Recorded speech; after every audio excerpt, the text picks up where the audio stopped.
여러분 안녕하세요. 반갑습니다. 정유진입니다. 저랑 1강, 그다음에 OT 두 번 진행했고요.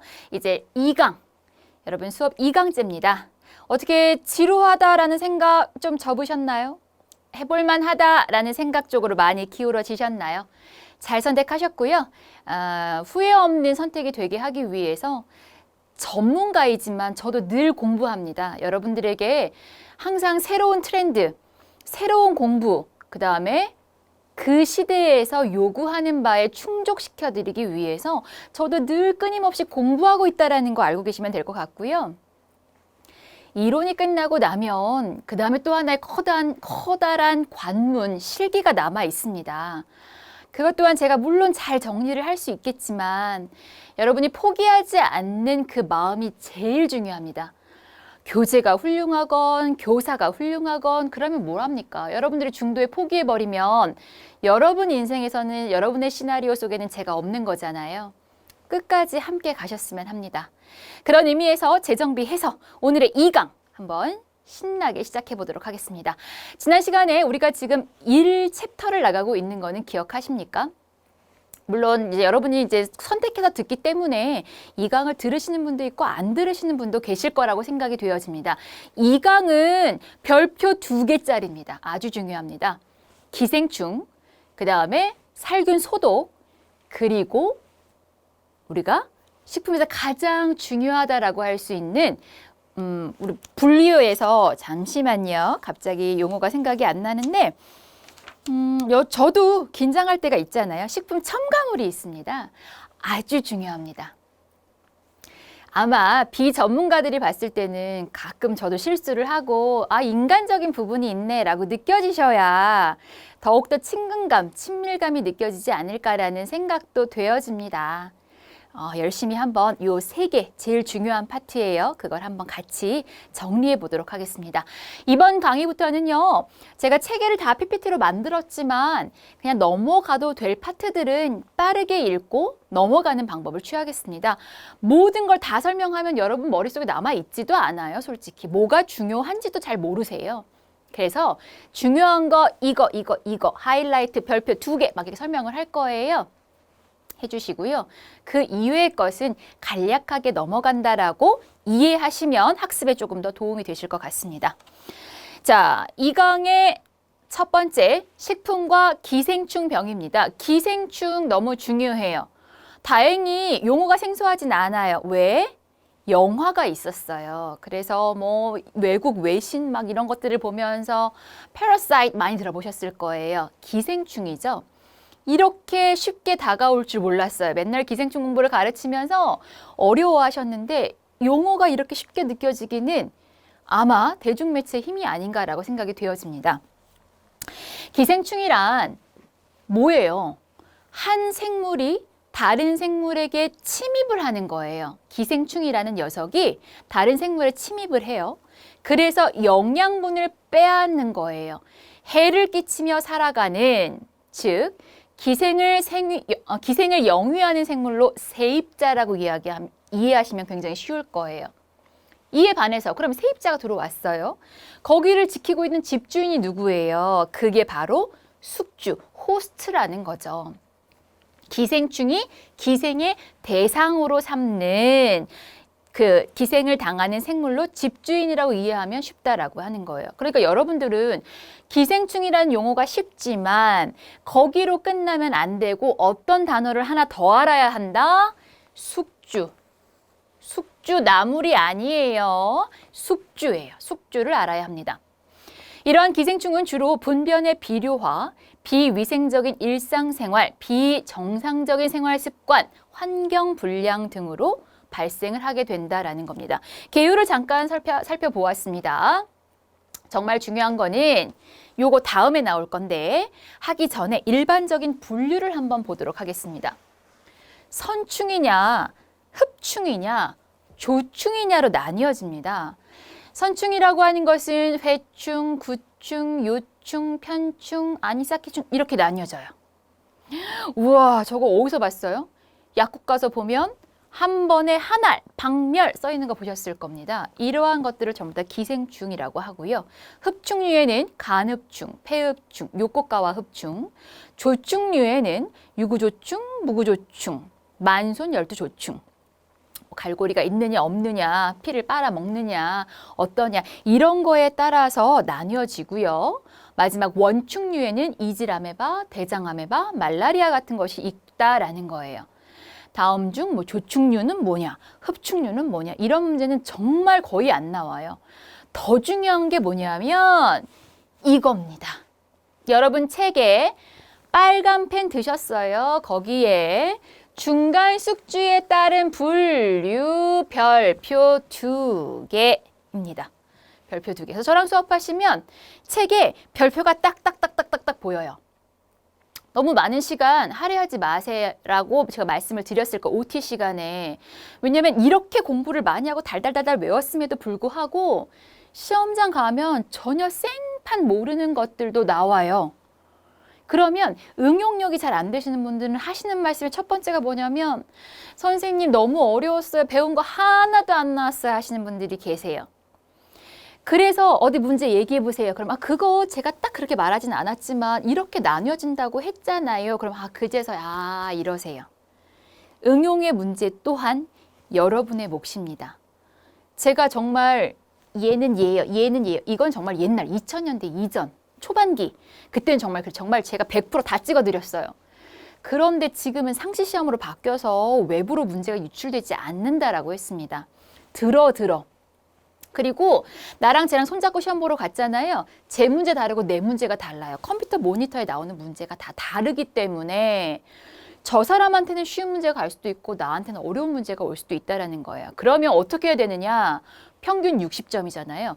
보편적인 내용들은 머릿속에 꿰고 있어야지만 기본 60점은 넘을 수 있다라는 거예요.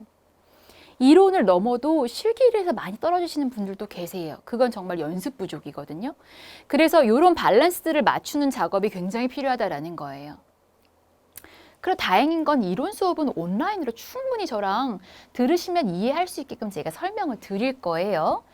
자, 중간 숙주에 따른 분류, 아까 숙주가 뭐였어요? 호스트잖아요. 이 중간 숙주가 없는 게 있어요. 채소류를 통해 감염되는 기생충이 대부분 그래요. 채소류. 회충, 요충, 구충 뭐 이렇게 나뉘어져 있죠. 아까 잠깐 앞에서 보셨는지 기억하셨는지 모르겠지만 구충은 다른 말로 뭐라고 한다라는 거 기억나세요? 구충이라고 열심히 외웠더니 시험에 뭐라고 나온 줄 아세요? 12지장충이라고 나왔어요.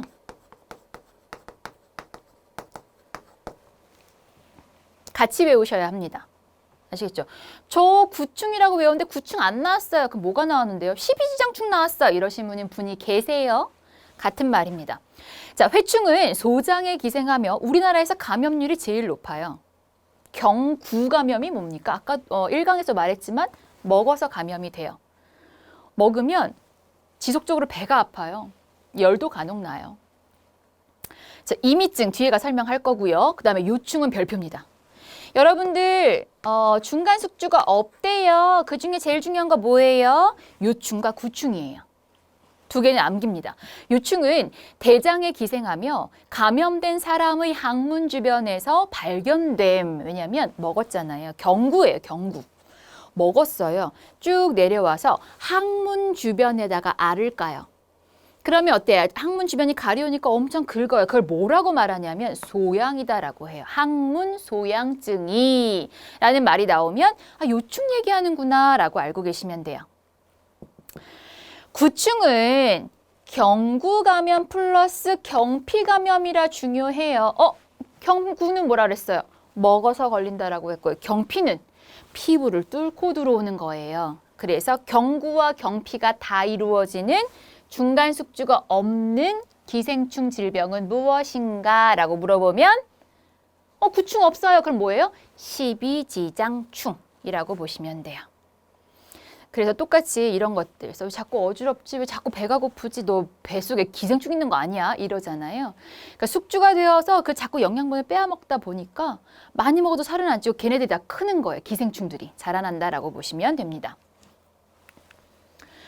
자, 그 다음에 편충. 대장에 기생해요. 편충. 경구 감염, 충란으로 감염이 돼요. 동양 모양 선충은요. 동양인들이 많이 걸린대요. 우리나라, 중국, 일본 사람들. 그래서 특히나 우리나라에서 많이 걸린 나라 동양 모양 선충이에요. 요것도 또한 집단 감염이 잘 된다라고 보시면 돼요. 아까 요충 하실 때 요충에서 잠깐 다시 갈게요. 요충에서 뭐라 그러냐면 이 항문 소양증도 굉장히 중요한데 집단 감염이 되게 잘 돼요. 특히나 어린이들한테. 그래서 어린이집에 한 아이가 발생하면 집단 감염이 다 돼요. 똥꼬 가려서 긁다가 쟤 한 번 만지고 쟤 한 번 만지고 다 집단 감염이에요. 먹어서 걸리는 것보다는 경구 감염, 그러니까 음식을 통해서라기보다는 보통 침구류, 속옷류, 그다음에 지폐, 애기들 막 돈 빨잖아요. 그거로 인해서 요충이 걸릴 수 있다라고 생각하시면 됩니다.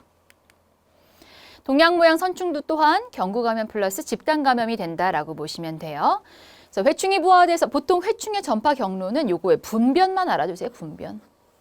분변을 통해서 많이 전파가 되어져요. 근데 요새는 굉장히 위생적으로 깨끗해지는 시절이기 때문에 과학화, 분변에 비료도 막 깨끗하게 하고 이러기 때문에 문제가 될 건 없지만 많이 줄었지만 그래도 만약에 시골에 갔다 왔다든지 이런 어이없게도 예기치 못했던 이런 일들로 인해서 걸릴 수도 있다라고 보시면 됩니다. 회충이 부화되어 성충이 되기까지 거치는 장기는 식도나 폐, 심장, 소장 같은 순서로 되어진다라고 보시면 됩니다. 자, 아까는 중간 숙주가 없는 것들이에요. 선생님 채소에 기생했댔잖아요. 채소 뒤쪽에 보면 거기에 붙어 있는 거예요. 충란이나 이런 것들을. 그러면 제대로 잘 안 닦아서 내가 먹었을 때 걸려요. 숙주가 아니에요. 음식물은. 숙주가 영양분을 빼앗기게 되는 그 대상체가 될 수 있는 건 사람이나 동물밖에 없어요. 누구? 사람, 동물. 깜짝 놀라셨죠? 졸면 안 돼요, 졸면. 자, 중간 숙주가 한 개인 것이 있습니다. 수주 육류를 통해서 감염되는 기생충입니다. 자, 이게 뭐냐면 기생충, 무구조충이라고 하는 것이 소에 들어가요. 그래서 그 기생충이 호스트가 누구예요? 중간 숙주, 소예요. 소에 있는 영양분을 막 빨아먹으면서 기생하고 증식해요. 커졌어. 그거를 사람이 먹었어요. 그러면 나는 무구조충증에 걸리는 거예요. 종말 숙주, 마지막 걸리는 사람이 누구냐? 사람이 된다라는 거예요. 그래서 중간 숙주가 몇 개래요? 하나래요. 아까 말했던 회충, 구충, 요충, 편충 이런 것들은 중간 숙주가 몇 개? 0개. 0개. 여기는 몇 개? 한 개. 한 개. 무소, 유돼라고 외우세요. 무소유돼. 무소유돼. 외우셔야 됩니다. 자, 봤더니 민촌충이래. 이건 또 뭐야? 저 구자가요. 한자를 찾아보시면 갈고리 구자예요. 갈고리 구. 그러면 갈고리가 없대. 그럼 민이야. 왜 머리카락 없으면 민머리라고 하잖아요. 민 없는 거야. 민촌충이야. 그런데 돼지일 경우는 유구. 갈고리가 있대요. 그래서 갈고리 촌충이라고 불려집니다. 좀 쉽나요? 무소 유돼. 너무너무 잘 나왔던 문제예요. 이거 나왔어. 그럼 무조건 3초 만에 딱 찍고 끝. 무소유돼 딱 끝 해주면 돼요. 민촌충, 소고기촌충, 유구조충, 돼지고기촌충이라고 합니다. 그러면 사람이 걸린대요. 소는 육회도 먹으니까 그럴 수 있다고 쳐요. 미디움으로 구우니까 그럴 수 있다고 쳐요. 선생님 어떻게 유구조충은 누가 돼지고기를 날골로 먹어요? 하시는 분이 계실까 봐 하는 말인데 덜 익힌 돼지고기를 말해요. 우리 막 장정들 마음은 급한데 고기판에 돼지고기 쫙 앉혀있으면 어때요? 익기도 전에 핏기만 없으면 그냥 먹잖아요. 근데 안에는 보면 안 익은 경우가 많아요. 그런 거 먹었을 때 잘못하면 유구조충에 걸릴 수가 있다라는 건데 국내에서 유통되는 돼지고기는 조금 흔치는 않아요. 동남아 계열. 거기서는 진짜 돼지고기 드신다 그러면 반드시 100% 익혀 드셔야 되는 게 바로 돼지고기다라고 보시면 됩니다. 선모충은 돼지나 개, 고양이, 소장에 기생하고요. 위장 증상과 빈혈, 폐렴의 증상이 나타난다. 선모충도 돼지다라고 보시면 돼요. 만손 열두조충 같은 경우는 개구리랑 닭이에요. 사람에게 기생해서 만손조충증을 일으킬 수 있더라. 닭 대부분 그렇죠. 닭도 날걸로 드시는 분 계시는 거 아시죠? 저쪽 지방에서는 많이 드세요. 톡소플라스마라고 하는 건 고양이, 돼지, 개입니다. 그런데 요게 나와요. 임산부에게 감염되면 태아의 장애나 유산의 원인이 될 수 있는 기생충증은 무엇인가? 그러면 톡소플라스마다라는 거 알고 계시면 됩니다. 자, 이번에는 2개예요. 아까는 몇 개? 1개. 그전에는 몇 개? 0개. 이번에는 몇 개? 2개. 그러니까 기생충은 중간 숙주가 0개, 1개, 2개, 마지막 사람. 중간 숙주인 거. 이 4개만 아시면 돼요. 다시 한번 뭐? 0개, 1개, 2개, 사람. 이렇게 중간 숙주 4가지 케이스를 외우시면 됩니다. 근데 이게 어려워요. 자, 말 좀 보세요. 말. 간흡충, 요꽃가와 흡충, 광절열두조충, 아니사키스충, 유구각구충. 아이고야, 읽기도 어려운데 이걸 어떻게 외우지? 이 5개는 꼭 아셔야 돼요. 간흡충, 간디스토마라고 해. 들어보셨을 거예요. 간디스토마. 1숙주가 누구냐면 외우렁이에요. 외우렁이가 이제 여기서 기생을 해요. 이거를 먹은 담수어, 붕어나 잉어를 먹었어요. 잉어가 먹었어요. 외우렁이를. 그럼 마지막 종말숙주는 누구냐면 사람이라고 했죠. 사람이 붕어나 잉어를 생식하는 경우예요. 그러면 황달기가 와요. 지속적으로 먹어서 쌓이면. 폐흡충은 1숙주가 다슬기예요. 개예요, 개. 가재. 이런 거 먹고 나서 나는 감기도 안 걸렸는데 왜 이렇게 기침을 하지? 물론 요새는 기침하면 조심하셔야 돼요. 그죠? 코로나로 인해서 조심하셔야 되는데 폐흡충이에요. 폐흡충. 폐에 있는 피를 다 빨아먹어요. 그래서 이렇게 엑스레이 찍으면 이렇게 보여요. 그래서 요거는 개나 가재, 날걸로 우리 왜 양념 간장게장 이런 거 해놓으신 거 드셨을 경우 생길 수 있다라는 겁니다. 자, 요꽃가와 흡충은 횡천흡충이라고 하는데 똑같이 다슬기예요. 자, 그러니까 다슬기 2개는 외우셔야죠. 폐흡충도 다슬기, 요꽃가 흡충도 다슬기. 개나 가재는 폐흡충. 은어나 숭어 같은 경우는 요꽃가와 흡충. 광절열두조충은 요거 물벼룩이라서 잘 나와요. 물벼룩. 아, 물벼룩, 광물, 광물, 광물, 광물. 다슬기 2개, 광물 외우셔야 되겠죠. 개는 폐, 개폐, 개폐. 이렇게 외우셔야 돼요. 물벼룩을 먹은 송어, 연어, 숭어, 농어 같은 경우에 광절열두조충, 광물. 물벼룩이 딱 나왔다 그러면 아, 광절이구나. 이렇게 딱 그냥 찍으시면 돼요. 아니사키스충은요, 고래회충이라고 해요, 대부분. 그래서 우리 각각류, 크릴새우나 이런 것들을 이제 사람이나 아니면 이렇게 오징어, 날골로 먹었을 때 아니사키스충에 걸릴 수가 있습니다. 그래서 고래회충이라고 많이 불려지는 것들. 유구각구충은 그렇게 빈번하진 않는데 요새는 신경약 문제들이 좀 많이 나오다 보면 의외로 요게 안 나오고 저게 한 명? 어쩌다 한 분이 보셨다고 하더라고요. 똑같이 광물 유물이에요. 광물 유물. 가물치나 메기, 개구리, 유구악구충이다라고 보시면 됩니다. 자, 그래서 아까도 말했지만 중간 숙주가 0개인 거, 1개인 거, 2개인 거에다 제가 하나 더 뭐 알아야 되어 있었어요? 사람. 사람이 유일하게 중간 숙주적 역할을 하는 게 있습니다. 뭐냐면 말라리아예요. 말라리아에 걸린 사람의 피를 뽑아 먹으면서 모기가 옮겨 다니는 거죠. 사람이 중간 숙주 역할을 하는 건 뭐다? 말라리아 하나예요. 말라리아. 그래서 각각 중간 숙주 0개, 1개, 2개, 사람인 거는 전부 다 암기. 나오면 100% 맞으셔야 됩니다. 자, 이렇게 나뉘어지고요. 여기에서 우리가 필수 용어 하나 정리하고 넘어갈게요. 아까 이미증이라고 하는 거 뒤에서 설명할게요 라고 했을 거예요. 용어가 생소하면 안 돼요. 두렵게 느껴져요. 용어가 생소하면 어머, 시험 너무 어려워. 이게 무슨 말이야? 이미증이 뭐야? 이렇게 하실 수가 있어요. 이상하고 비정상적인 것을 먹는 증상을 말합니다. 신맛을 즐겨 먹으며 이외에 종이나 손톱, 생쌀 같은 거를 먹어요. 특히 어린아이는 분필을 먹기도 하는데 이걸 토식증이라고 합니다. 충란은 벌레, 기생충, 알이 되겠죠? 수조육류, 아는 것들. 피낭류충, 숙주에 침입해서 두터운 주머니 모양을 형성하는 어린 기생충을 피낭유충이라고 합니다. 필수 용어 정리 참고로 보시면 돼요. 그럼 우린 조리를 하는 사람들이면 뭘 더해서 알아야 되겠어요? 기생충을 예방할 수 있는 방법에 대해서 한번 봐야 되겠죠? 나오죠. 어떻게 해야 될까요? 야채예요. 우리가 나는 이상하다. 별로 나가서 채소밭을 간 것도 아니고 이런데 왜 이게 걸릴까라고 고민을 하시면 대부분 외식을 많이 하시면 걸리더라고요. 그 식당에서 바빠 죽겠는데 이거 야채 흐르는 물에 뭐 5번 씻고 이럴 시간이 없잖아요. 대충 씻어요.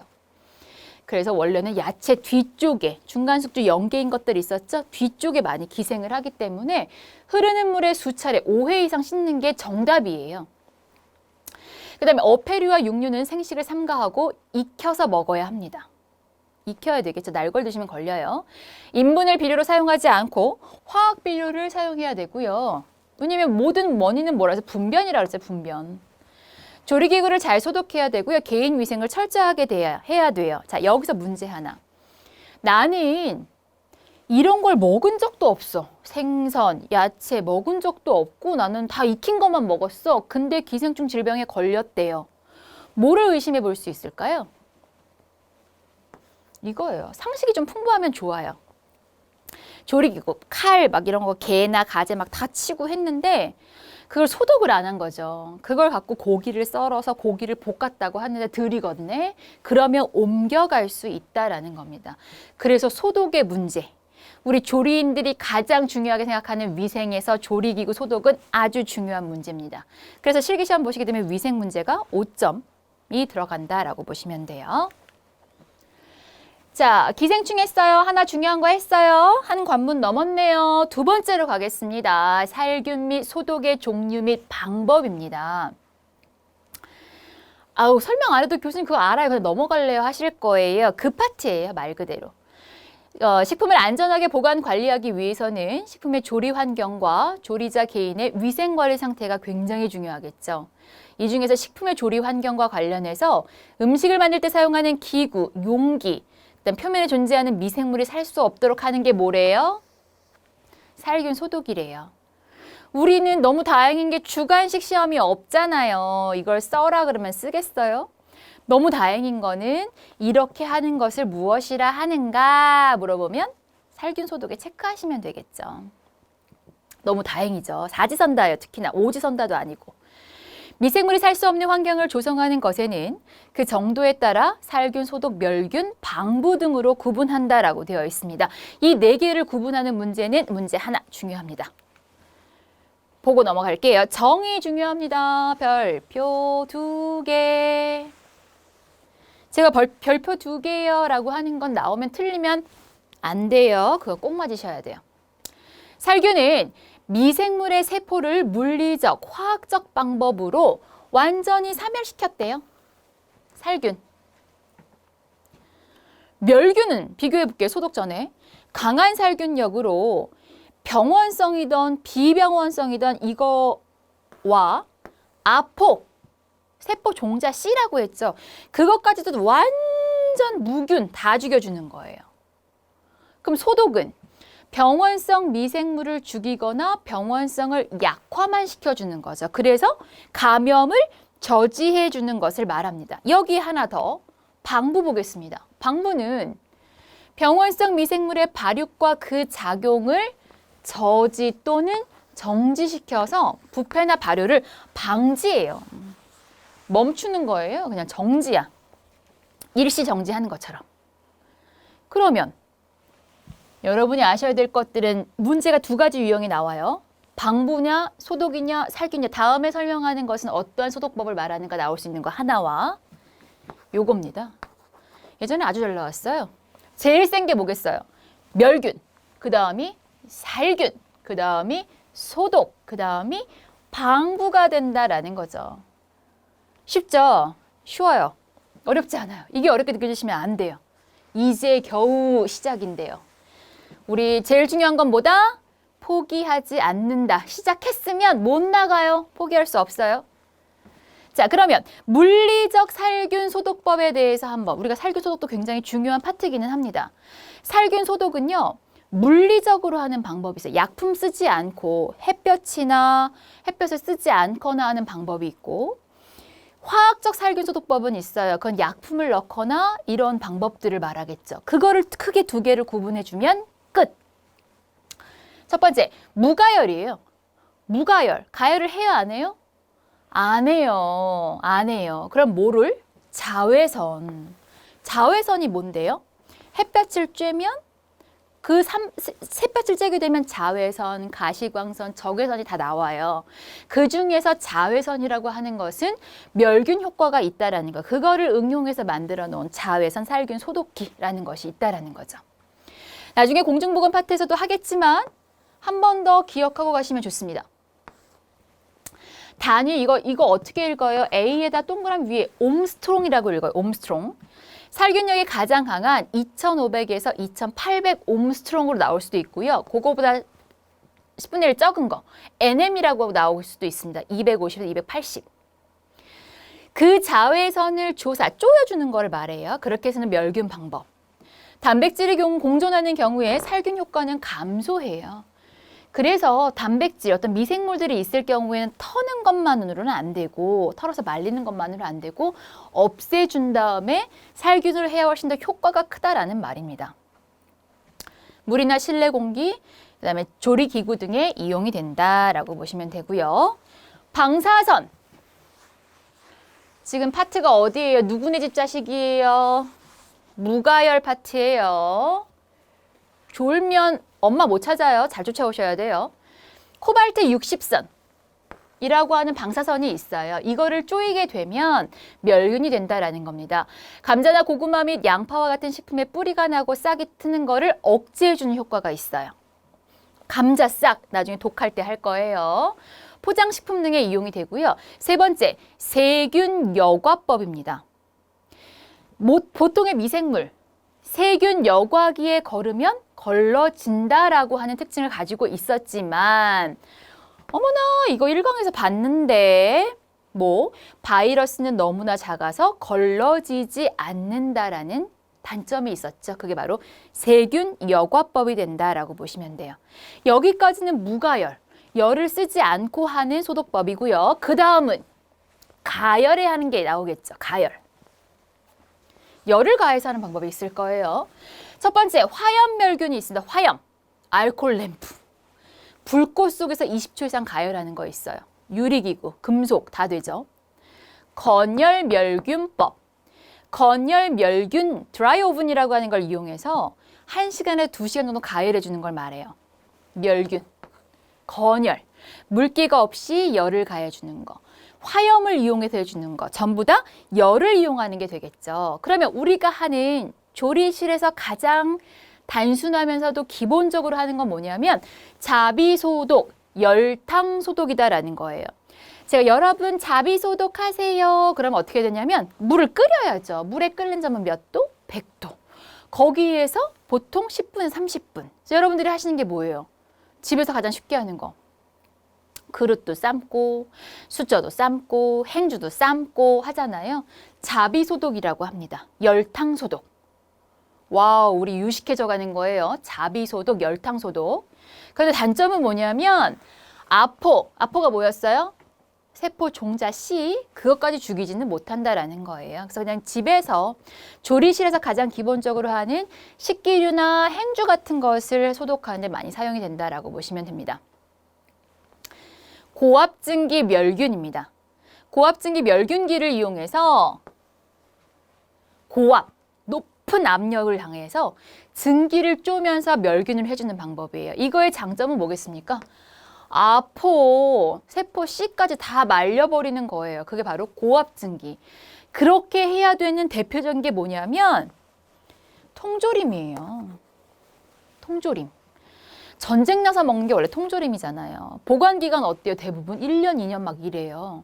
그러면 그렇게 놔둬도 될 정도면 완전 멸균 해놔야 되겠죠. 균이 없어야 되겠죠. 그게 바로 고압증기 멸균이다라고 보시면 됩니다. 유통증기 멸균이에요. 이것도 100도씨의 유통증기에서 60분 정도 가열하는 방법인데 아포는 못 없애요. 간헐이 뭐예요? 빈번하지 않게 그냥 뜨문뜨문 간헐적으로 하루에 한 번씩 3번 30분에서 60분간 가열하는 방법인데 요거는 아포까지도 완전 사멸시킨다라고 하는 장점이 있습니다. 선생님 이거 외워야 되나요? 외울 필요까지는 없지만 알고 계시면 도움이 되는 파트기는 해요. 특히나 아까 통조림 그런 것들은 외워주셔야 되고요. 굳이 이거랑 독이나 균 중에 뭐 공부해야 돼요? 그러면 저는 독이나 균을 더 권하기는 할 거예요. 근데 이제 또 특성상 저는 다 본 이상은 머릿속에 담아야 돼요 하시는 분들은 하셔도 됩니다. 안 되는 거 아니에요? 자, 우리 아는 거 나왔어요. 뭐? 저온 살균법, 고온 단시간 살균법, 또 하나 뭐 있었죠? 초고온 순간 살균법이 있었어요. 초고온 단시간 살균법. 그렇죠? 저온 살균법. 뭔지는 모르겠는데 LT 뭐라고 했던 것 같은데. 맞아요. 우유예요, 우유. 그러니까 1강에 설명을 드렸지만 우리가 대부분 먹는 우유들은 초고온 순간 살균법을 많이 써요. 좀 저렴한 것들. 근데 이제 다른 우유, 특정 우유 회사 말할 수는 없지만 우유 회사에서 이제 저온 살균법을 막 쓰기 시작하는 거예요. 낮은 온도에서 30분간 가열해요. 그러면 정말 몸에 좋은 균들만 남겨놓는 거죠. 그러니까 단가가 세겠죠. 회전율이 떨어지니까. 그래서 저온 살균법이 있었고 고온 단시간 각각의 온도와 시간 암기 하나 더 뭐 초고온 순간 살균법까지 전부 다 어디에 쓴다? 우유 살균법에 쓴다. 여기까지 하면 뭘 했다? 물리적 살균 소독법을 공부했다. 그럼 다음에 할 건 뭐다? 화학적 살균 소독법이다. 화학약품 쓰는 거예요. 아무거나 쓸 수 있나요? 큰일 나죠. 살균 소독하려고 했다가 그냥 사람 사망하는 거예요. 그래서 구비 조건이 있어요. 독성이 낮아야 되고요. 석탄산 개수가 뭐지? 살균력을 비교하는 기준이 돼요. 뒤에서 석탄산 설명할 때 다시 한번 설명드릴 거예요. 석탄산 개수가 높을수록 소독력은 높은 거예요. 용해성이 높다는 게 뭐예요? 원액을 쓸 수 없으니까 섞어서 써야 돼. 희석. 그게 용해성이 높다라고 해요. 잘 녹아야 되고 안전해야 돼요. 금속 부식성, 이거는 없는 게 좋아요. 그 다음에 침투성은 강하고 값은 싼수록 좋겠죠. 종류 들어가겠습니다. 종류도 지금 책에는 굉장히 많은 것들 종류가 정리되어 있는데 제가 꼭 알아야 되는 것 중에 넘버 1은 석탄산이에요. 별표입니다. 별표 2개. 3%라고 쓴 거는 수용 농도예요. 저 정도를 이제 희석해서 쓰시는 건데 각종 소독제의 살균력을 나타내는 지표가 뭐예요? 지표. 기준이 된다라는 얘기고요. 살균력이 강해서 유기물이 있어도 소독력이 약화되지 않지만 이게 무슨 말이에요? 다른 미생물들 같은 게 묻어 있어도 소독력이 결코 떨어지지는 않는다는 얘기예요. 그런데 독성과 냄새와 자극이 강해서 금속을 부식시킬 수가 있어서 반드시 수용농도 3%밖에 못 써요. 온도가 올라갈수록 살균력도 비례해서 증가하고요. 변소나 진계라는 게 뭐냐면 쓰레기, 진계. 오물 소독에 사용되는 것도 뭐다? 석탄산이다라는 겁니다. 여기에 더해서 크레졸도 알아셔야 돼요. 크레졸. 석탄산 친구 크레졸. 크레졸은 왜 아니어야 되냐면 석탄산의 2배 소독력이 더 강하대요. 보통 비누액으로 만들어서 써요. 피부 자극이 약해요. 다행히. 근데 냄새가 너무 세서 많이 못 쓰고요. 오물이나 오물 소독 같은 데 많이 쓰인다라고 보시면 됩니다. 석탄산 친구 크레졸. 똑같이 거의 오물 소독에 많이 쓴다라고 보시면 되는데 중요한 것 또 하나. 역성 비누도 아셔야 돼요. 자, 석탄산 친구 크레졸 플러스 역성 비누, 양성 비누 별표 2개입니다. 뭐가 중요하냐면 이거예요. 손소독에 쓸 수 있어요. 손소독에. 독성이 약해서 독성이 없어요. 손소독에 쓸 수 있는 소독제는 무엇이냐? 약품은 무엇이냐? 그럼 뭐다?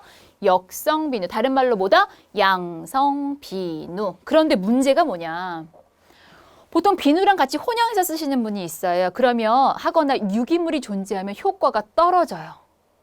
같이 쓸 수 없다는 거야.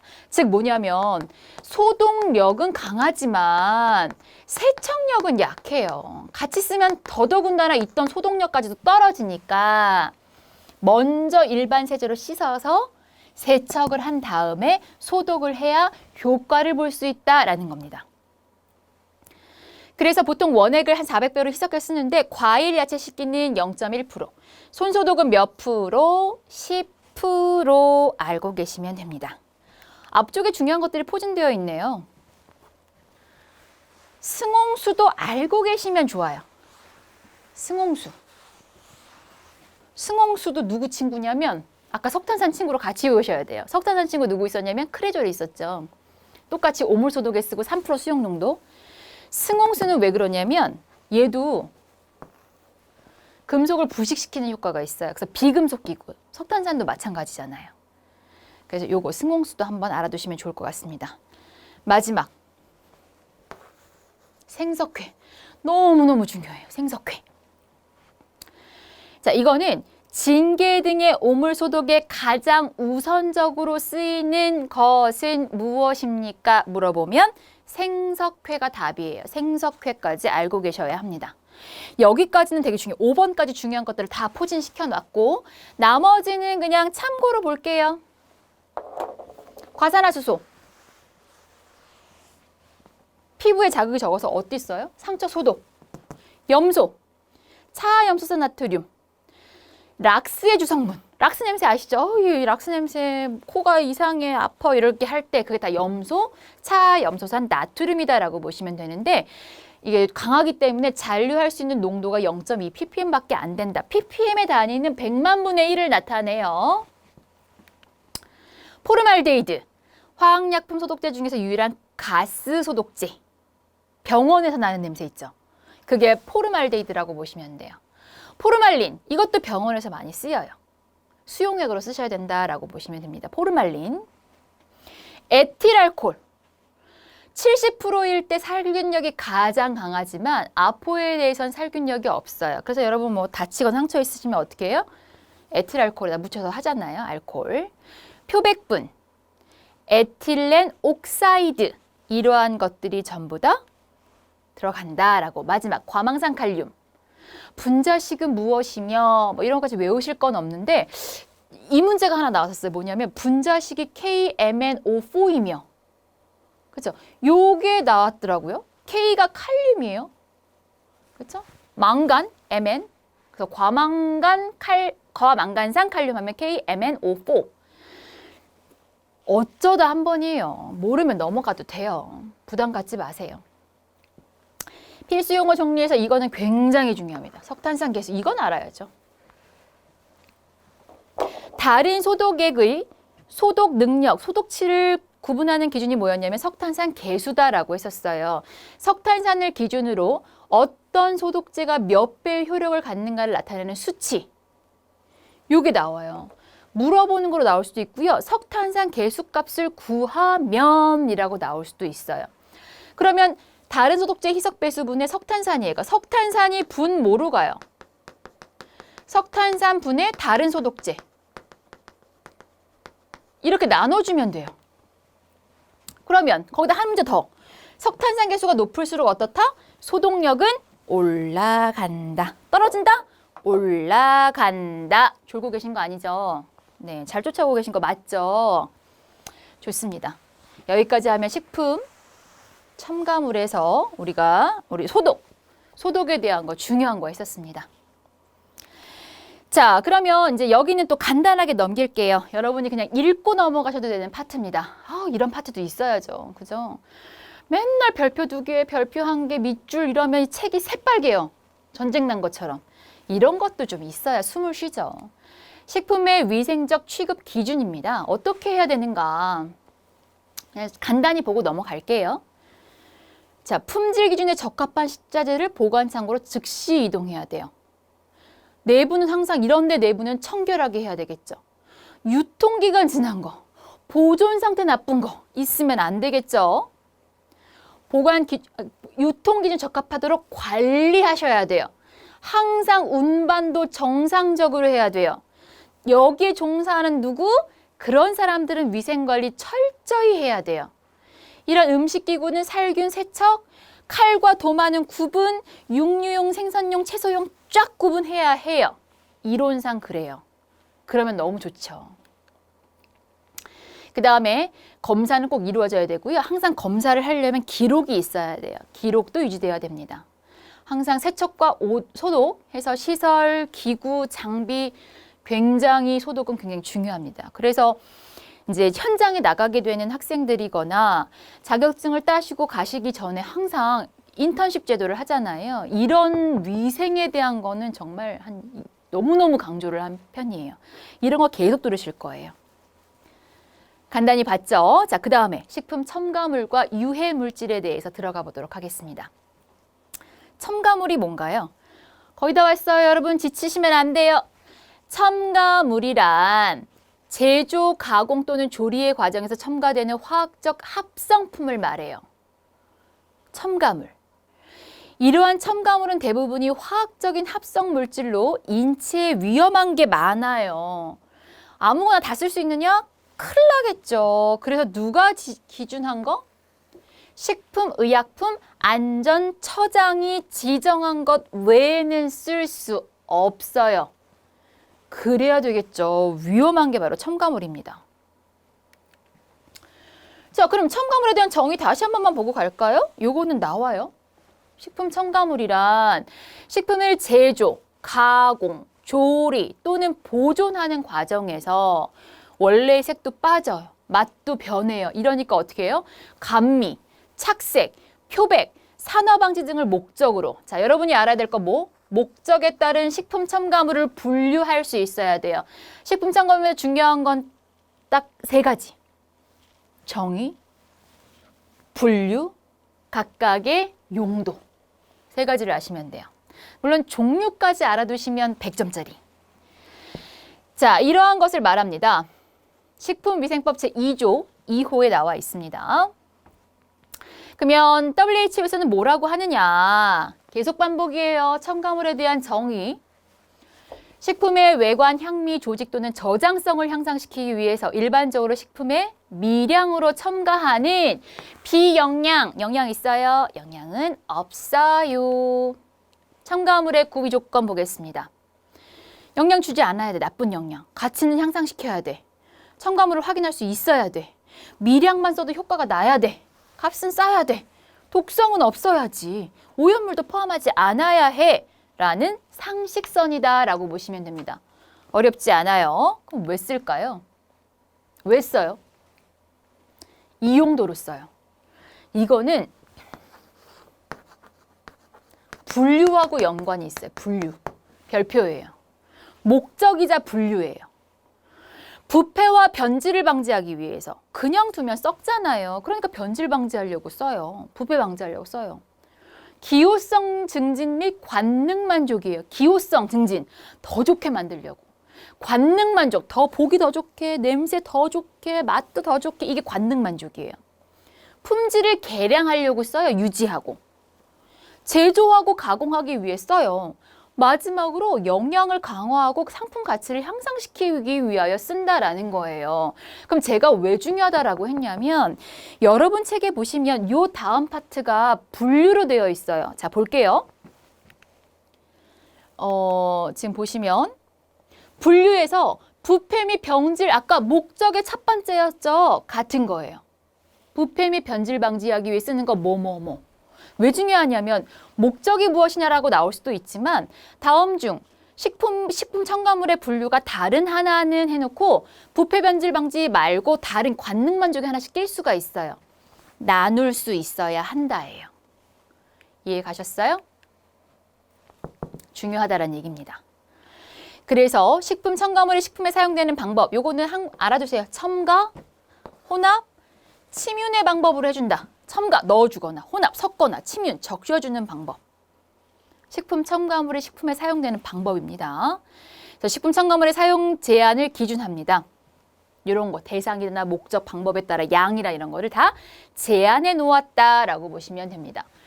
자, 그럼 본격적으로 분류에 들어가기에 앞서서 중간에 잠깐 식품 첨가물의 안전성 평가가 하나 나왔어요. 요거 잠깐만 보고 넘어갈게요. 첨가물이 과연 안전하냐, 안전하지 못하냐를 보는 평가 방법입니다. 급성 독성 시험, 아급성 독성 시험, 만성 독성 시험이다라고 하는 것으로 구분이 되어진다라는 거예요. 이것도 요새 봤다라고 하는 분이 심심치 않아요. 시험 물질을 시험 동물에게 1회만 투여해서 단기간에 나타나는 독성을 평가하는 시험. 급성이에요. 아급성은 시험 물질을 시험 동물에게 3개월 이상 연속적으로 투여해 주는 거예요. 이건 1회만. 3개월 이상 연속적. 만성은 장기간 1년 이상 걸쳐서 독성을 평가하는 거예요. 어렵지 않아요. 급성, 아급성, 만성. 잠깐 봤어요. 정말 중요한 거, 첨가물의 분류입니다. 아까 첫 번째, 부패 및 병지를 방지하기 위해 쓰는 거 나와 있습니다. 뭐예요? 첫 번째가? 보존료가 뭐예요? 하시는 분이 계세요. 방부제예요, 방부제. 보존을 길게 해준대잖아요. 뭐를 넣어서? 방부제를 넣어서. 그래서 여러분이 공산품으로 사는 먹는 것들은 대부분 다 방부제가 들어있다고 보시면 돼요. 뒤에 봤더니 방부제라고 안 쓰여 있어요. 그렇게 쓰여 있지 않고요. 종류가 나뉘어져요. 쓸 수 있는 종류가 다 다르다는 얘기입니다. 그래서 앞으로는 시체가 안 썩을 거란 얘기도 있어요. 우리가 방부제를 너무 많이 먹어서. 네, 방부제는 다 들어있다고 보시면 됩니다. 식품의 변질이나 부패의 원인이 되는 미생물을 사멸시키거나 증식을 억제하는 작용을 가진 물질로 식품의 영양가나 신선도를 유지하고 보존성을 높이기 위해 쓴다라는 거예요. 그냥 놔두면 오래 못 쓰니까 방부제를 넣는다라는 얘기입니다. 종류를 볼까요? 여기서 문제 하나 나와요. 이거를 그렇게 어려워하세요.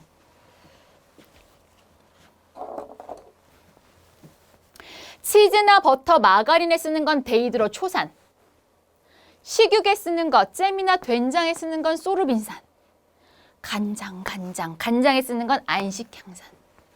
빵에 쓰는 건 프로피온산. 안간,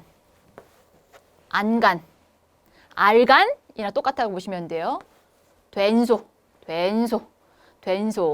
치대, 많이 치대.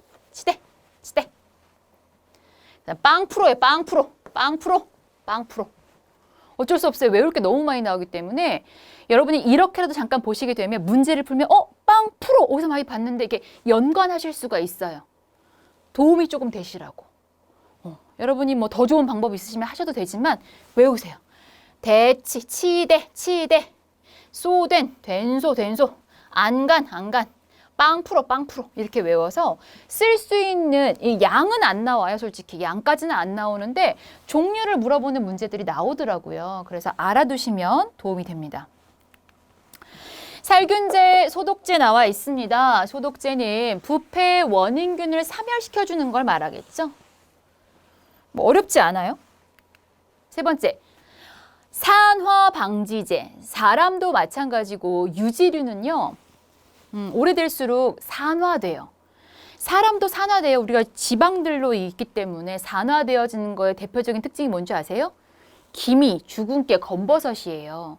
이런 거를 방지하기 위해서 여러분 젊음을 지켜드립니다. 뭐 드시는 줄 아세요? 토코페를 먹어요. 비타민 C 드시잖아요. 인간도 산화하는 걸 방지하기 위해서 먹는다는 얘기예요. 피부가 엄청 좋으세요. 피부과 다니시나요? 아니요, 전 뭐 먹는 것만 먹어요 하시는 분 보면 비타민 C와 비타민 E를 아주 지속적으로 드세요. 깨끗한 피부를 유지하기 위해서. 그래서 보시면 자 종류가 어떻게 나눠지냐면 너무 어려워요. BHA, BHT로 외우세요 그랬더니만 이렇게 나왔어요. 디부틸 히드록시톨루엔, 부틸 히드록시 아니졸이라고 나왔어요. 어쩔 수 없죠. 난 이렇게 긴 거 못해요 하시면 넘기셔야죠. BHT, BHA, 인공이에요. 인공. 그런데 비타민 E, 천연에서 얻을 수 있는 거, 비타민 C 종류입니다. 산화방제 중에서 그래서 이렇게 천연에서 얻을 수 있는 것들은 사용 제한이 없어요. 드셔도 돼요. 천연의 산화방지제가 된다라는 겁니다. 아시겠죠? 자, 두 번째, 식품의 품질 개량 유지를 위한 거예요. 품질을 좀 더 개량해주기 위한 방법이다라고 보시면 돼요. 밀가루, 소맥분 계량제라고 하는 걸 씁니다. 밀가루는 그냥 놔두게 되면 색깔이 누리딩딩해지잖아요. 그래서 표백을 해서 그리고 그렇게 써요. 그 숙성 기간을 단축시키기 위해 쓰는 것들 대부분 밀가루 계량제라고 보시면 돼요. 그래서 우리가 저 멀리 바다 건너에서 오는 밀가루들은 오래전에 왔는데도 그대로 멀쩡해요. 보면 밀가루 계량제를 굉장히 많이 써요. 그래서 우리가 뭐 땡땡 마을 어디 이렇게 천연 뭐 이런 거 사러 가셔서 우리밀로 만든 밀가루 많이 사시죠? 이 소맥분 계량제가 우리 호르몬의 균형을 좀 깬다라는 보고가 있었습니다. 그래서 이 밀가루 계량제가 많이 들어있는 걸 안 먹기 위해서 우리밀을 좀 많이 드신다라는 게 있어요. 그래서 이 밀가루 계량제를 쓴다라는 거고요. 이 밀가루 계량제에는 과산화벤조일하고 브롬산칼륨 아셔야 돼요. 브롬산칼륨, 과산화벤조일.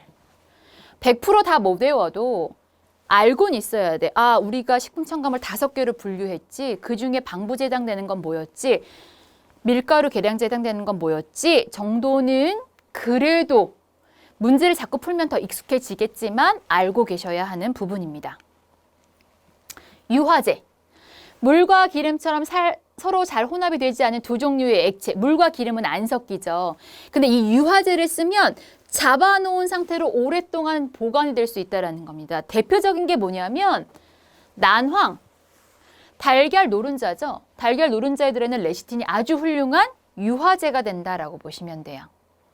그래서 친수성과 친유성을 다 갖고 있더라. 난황, 대두에 들어있는 인지질이 대표적인 유화제이더라라고 보시면 되고요. 호료, 증점제. 요거는 식품의 점착성 증가라고 해서 그냥 참고로 봐주시면 돼요. 결착제. 요것도 식육 연제품류 만들어줄 때 결착하기 위해 쓰는 게 바로 결착제다라고 보시면 됩니다. 피막제 중요합니다. 피막제.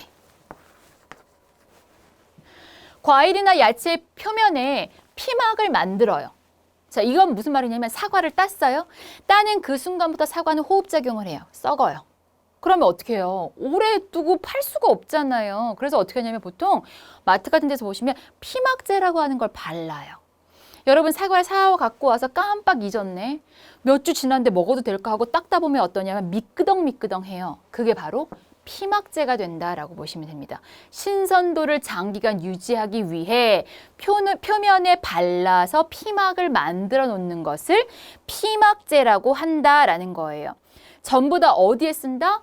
품질을 개량하거나 유지하기 위해 쓴다. 누구네 집 자식인지 제가 꼭 알아야 된다라고 했었어요. 근데 그 중에 가장 중요한 게 뭐냐면 이 두 가지예요. 특히 수지, 연예인 수지 외우세요. 초산비닐 수지는 피막제로도 쓰이지만 또 하나 중요한 게 뭐냐면 껌 기초제로도 쓰여요. 껌 기초제. 껌 기초제로도 쓰이면서 피막제로도 쓸 수 있는 첨가물은 무엇인가 하면 누구? 수지. 수지 알아두시면 됩니다. 초산비닐 수지예요. 이형제도 알아두셔야 돼요. 빵을 만들 때 빵틀로부터 형태를 잘 분리하기 위해 쓰는 것이더라. 여기는 이형제는 유동 파라핀 하나밖에 안 돼요. 유동 파라핀. 자, 그 다음 세 번째입니다. 아까는 품질 개량 및 유지를 위해 썼다면 세 번째, 기호성을 증진하고 관능을 만족하기 위해 쓰는 것들이에요. 감미료 뭐예요? 어우 쉬워. 단맛 내주는 거 더 달게 해주면 되겠지. 그래서 많이 들어봤을 거예요. 사카린, 솔비톨, 아스파탐, 탄산의 음료에 들어있는 거. 설탕만으로는 해결이 안 돼요. 설탕보다 250배, 300배나 강해야 되지만 독성이 없는 거로 쓸 수 있는 감미료라고 보시면 돼요. 그래서 보세요. 사카린 나트륨은 설탕의 300배래요. 설탕을 이따만한 푸대로 넣을 거를 요만큼만 넣어도 다 된다라는 거죠. 그래서 이런 것들 젓갈류나 음료 등에 제한적으로 사용이 되고요.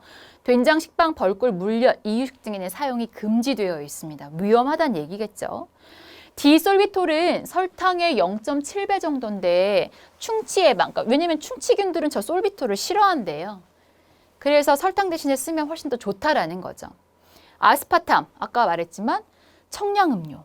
그래서 우리 왜 김 빠지고 나면 왜 이렇게 달지? 콜라가 보면 다 아스파탐이라고 하는 감미료가 들어있기 때문에 달다라는 겁니다.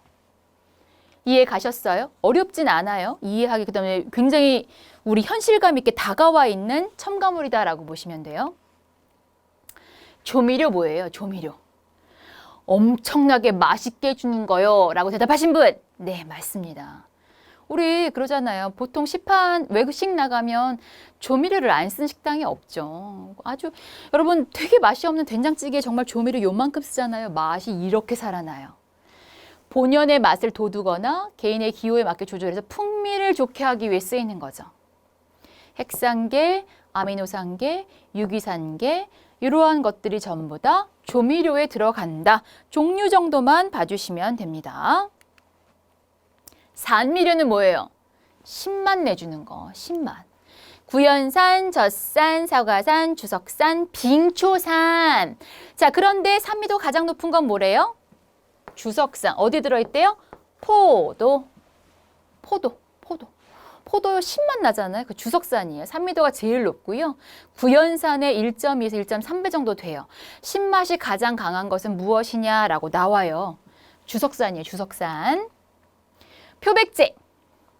표백은 뭐겠어요? 지금 기호성 만족, 관능 만족이잖아요. 색깔을 보통 변색이나 탈색, 퇴색될 때 보기 좋게 하기 위해 쓰는 게 전부 다 표백제이더라. 종류까지는 몰라도 의미 정도 봐주시면 되고요. 발색 중요해요. 발색. 발색과 착색을 구분하실 수 있어야 되는데 발색은 본래의 색을 선명하게 하거나 안정화시키기 위해 쓰는 거예요. 그 중에 대표적인 거 요거예요. 육류발색제. 아질산나트륨, 질산나트륨, 질산칼륨은 육류발색제. 식물성 발색제는 그닥 나오지는 않고요. 육류발색제가 잘 나와요. 아질산 칼륨은 식품 첨가물로 지정되지 않은 유해발색제이더라. 아질산 칼륨. 자, 왜 헷갈리냐면 아질산 나트륨, 질산 나트륨, 질산 칼륨이면 아질산 칼륨도 맞겠지라고 하지만 아질산 칼륨은 유해발색제예요. 요게 문제로 나와요. 중요합니다. 착색료. 식품 가공 공정에서 변질됐어요. 없어지는 색을 복원하기 위해 쓴다라는 겁니다. 그래서 예전에는 타르게, 비타르게 나눠서 했었는데 뭐 그렇게까지는 안 하셔도 되고요. 지금은 착색료가 무엇이지 정도만 봐주시면 됩니다. 착향료. 향을 더욱더 좋게 만들어주는 거겠죠. 멘톨이라든지 계피, 바닐린, 에스테르 이런 것들이 전부 다 착향이다라고 보시면 돼요. 네 번째, 제조 및 가공을 위한 것으로서는 팽창제가 있습니다. 팽창. 빵 부풀려주는 거. 효모, 천연이겠죠? 탄산수소, 나트륨 이런 것들이 전부 다 팽창제라고 보시면 돼요. 팽창. 소포제 너무 중요해요. 소포제. 종류에 소자 들어갔네. 소네 같은 소소예요. 소소. 소포제는 뭐냐면 제조를 하다 보면 거품이 생겨요. 간장 공장 같은 거 혹은 여러분이 집에서 잼을 만들다 보면 소량 만들 경우는 잼에 거품이 막 생기면 어때? 거품을 걷어내면 되지만 공장에서는 그걸 다 걷어내면 원가가 원가가 손실이 있겠죠. 그래서 어떻게 하냐면 거품을 쫙 사그라들게 만들어주는 게 바로 소포제라고 보시면 돼요. 대표적인 같은 소자가 들어가는 규소수지, 소포제, 규소수지라고 알고 계셔야 합니다. 추출제는 유지의 추출을 용이하게 하기 쓴다. N액산 정도만 봐주시면 돼요. 아까 누구 나왔어요? 수지 나왔어요. 수지 뭐예요? 껌 기초제. 껌에게 탄성과 풍미를 주는 거예요. 그래서 초산 비닐 수지, 껌 기초제. 피막제로도 쓰인다. 초산 비닐 수지. 수지는 안 까먹겠죠? 용제. 용제는 뭐 균일하게 혼합되기 위해 쓴다라는 거. 친수성과 친유성 한번 읽어보시면 됩니다. 네 번째, 유해물질 중금속입니다. 자, 중금속이란 비중이 4.0 이상인 금속 원소를 말해요. 식품 등에 오염이 돼서 체내에 축적되는 거예요. 그러면 건강장애 일으키겠죠. 그래서 중금속 중독 증상으로 호흡장애, 소화기 장애 이런 것들이 되는데 그래서 중금속 길항약이라는 것이 있어요. 중금속 해독에 쓰인다, 길항약이다라는 거 한 번만 봐주시면 됩니다. 중요한 것들이 있어요. 중금속 중에 제일 중요한 거는 수은, 카드뮴, 납, 주석, 구리 정도만 봐주시면 돼요. 수은 볼게요. 공장 폐수에 오염된 어패류를 먹어요. 왜 공장 폐수의 옆에 보면 생선을 막 죽어있거나 비실비실 거리잖아요. 그거를 이제 먹었어요. 먹으면 중추신경 장애가 와서 어떤 병에 걸리냐면 수은은 요거 원소기호 HG인데 미나마타. 수미양가 외우시면 돼요. 수미양가 미나마타. 카드뮴은 광산 폐수로 인해서 오염된 어패류나 농작물. 카드뮴을 많이 쓰는 공장 옆에 쌀, 논이 있었대요. 그 쌀을 먹었어, 사람들이. 계속 먹다 보니까 어느 순간 내분비 장애, 칼슘 대상자 이게 오면서 어떠냐면 골연화증. 뼈가 막 무너지듯이 아팠대요. 그래서 일본어로 아프다가 일본어로 뭐냐면 이따이예요. 이따이 병. 이따이 병. 카이, 카이스트, 카이, 수미양가라고 외우시면 돼요. 골연화증, 골다공증 현상이 나타나더라라는 거예요. 골연화. 다른 말로 요거 단백뇨. 뭐냐면 칼슘이나 인이 소변으로 다 빠져나가는 걸 말해요. 그러니까 뼈가 무너지듯이 아픈 거예요. 그다음에 납댐, 통조림, 수도관. 그래서 어떤 특징이 나타나는데요? 연연. 요거 나와요. 소변에서 코프로포피린이라고 하는 것이 검출될 수 있는 중금속은 무엇인가 그러면 납이에요. 납. 코프로포피린. 연연이 뭐냐? 잇몸색이 착색되는 걸 말해요. 납빛으로. 주석은 요것도 통조림 관. 구토, 복통, 설사, 오심. 비소. 참고로 보시면 되고요. 구리. 참고로 읽으시면 돼요. 아연. 그냥 넘어가요. 불소. 넘어가요. 크롬 나와요. 크롬. 원소 기호 CR. 공장 폐수에서 오염된 물을 섭취했을 경우에 비점막 염증, 비중격 천공, 콧뚫림병이라고 해요. 여기 연골이 무너져 내려앉는 거예요. 콧뚫림병. 비중격 천공이라고 하는 병을 가지는 중금속은 무엇인가? 크롬. 아까 소변에서 빠져난 코프로포피린, 그다음에 비중격 천공, 이타이타이병, 미나마타병 다 중요한 내용들 암기. 마지막 안티몬 참고로 알아두시면 됩니다. 그래서 용어 보시면 미나마타병 아까 제가 설명드렸죠. 이거 다 일본이 먼저였어요. 구마모토현 미나마타시에서 이거를 먹어서 걸렸던 거죠. 홍독성 성분, 이타이타병. 아프다 이따이 데스 그랬어요. 단백뇨, 소변에 단백질이 섞여 나오는 거. 연연, 잇몸이 흑자색으로 착색되는 거. 마지막입니다. 마지막, 포기하지 말고 보세요. 조리 및 가공에서 생기는 유해 물질입니다. 메틸알코올, 에탄올 발효 시 팩틴이 때 생성되는 물질입니다. 보통 과실주에서 많이 함유가 돼요. 그래서 집에서 함부로 술 만든 거 너무 오래된 거 먹는 것도 저는 그렇게 권하지는 않아요. 왜냐하면 심하면 시신경의 염증으로 실명할 수 있어요. 메탄올 특징이고요. N니트로사민. 자, 조리 및 가공에 생기는 유해 물질은 하나 나와요. 문제. 그래서 메틸알코올 나와요. 실명. N니트로사민. 윤가공품의 발색제 사용으로 인한 아질산염과 제2급 아민이 반응하여 생성되는 발암물질. 다환방향족 탄화수소. 식품에 존재하는 유기물질을 고온으로 가열할 때 생성되는 단백질이나 지방이 분해되어 생기는 유해물질. 여러분 고기 구워 먹잖아요. 어머 막 탔어. 이거 먹어도 될까? 야, 탄 거 먹으면 암 걸린대. 그게 바로 다환방향족 탄화수소라는 거예요. 이런 성분들로 인해서 벤조피렌은 이 다환방향족 탄화수소 중에 하나예요. 이게 탄고기.